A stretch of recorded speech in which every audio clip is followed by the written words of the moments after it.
रामगढ़ गांव में रोहन और सोहन नाम के दो दोस्त रहते थे।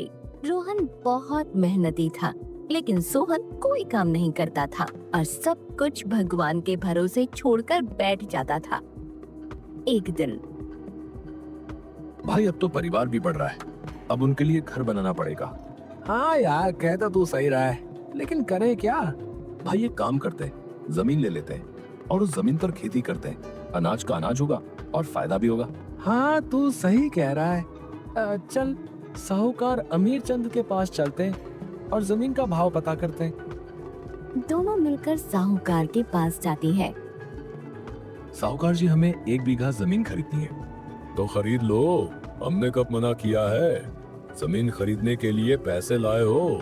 साहूकार जी, अभी तो हम बस जमीन देखने और जमीन का दाम पूछने आए हैं। अमीर चंद जी, क्या दाम है? 10,000 रुपए में मिल जाएगी जमीन। अमीर चंद जी, बहुत महंगी है जमीन। तो महंगी है तो कहीं और से ले लो। चलो चलो, अब जाओ यहाँ से। अमीर चंद की ये बात सुनकर दोनों मायूस हो जाते हैं और दोनों वहाँ से वापस आ जाते हैं। सोहन, जमीन तो बहुत महंगी है, अब क्या करेंगे हम? इतने पैसे तो हैं ही नहीं। हाँ, ऐसा कर सकते हैं, दोनों पैसे मिलाकर उस जमीन को ले लेते हैं और दोनों मेहनत करेंगे और जो भी फायदा होगा दोनों बराबर बांट लेंगे। हाँ यार, सही कह रहा है तू, ऐसा ही करते हैं। ठीक है, तो कल चलते हैं।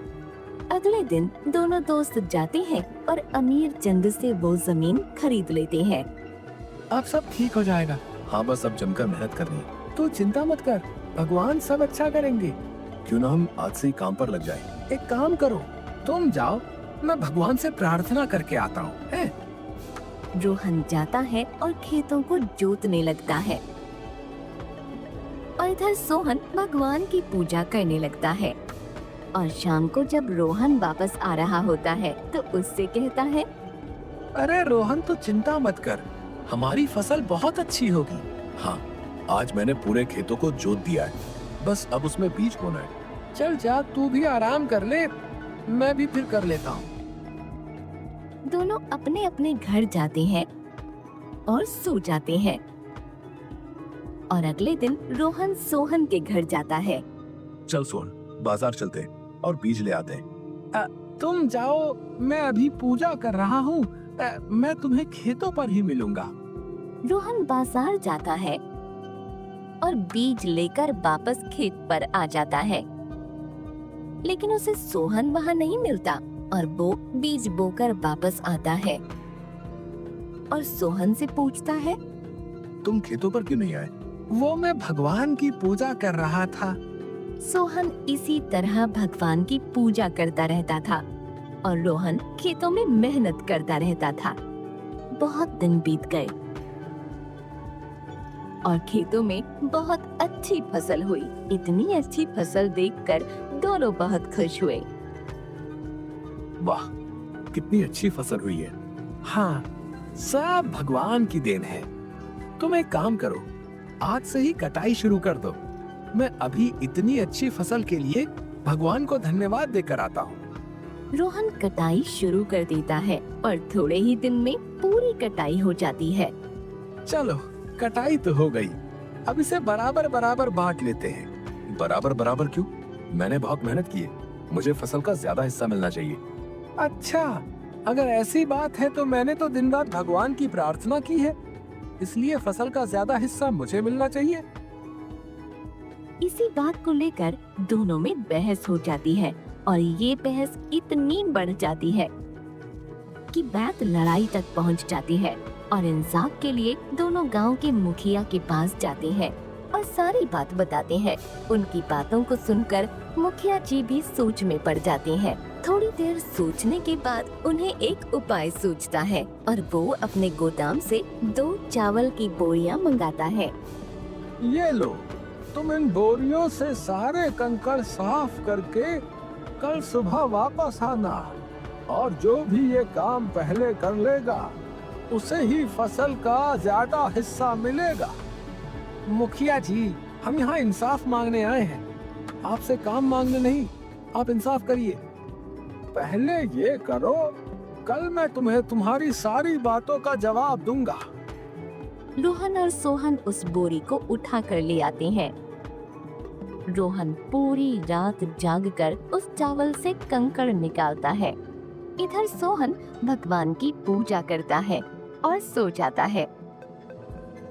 पूरी रात जागने की वजह से सुबह रोहन की आंख लग जाती है और वो सोता रह जाता है।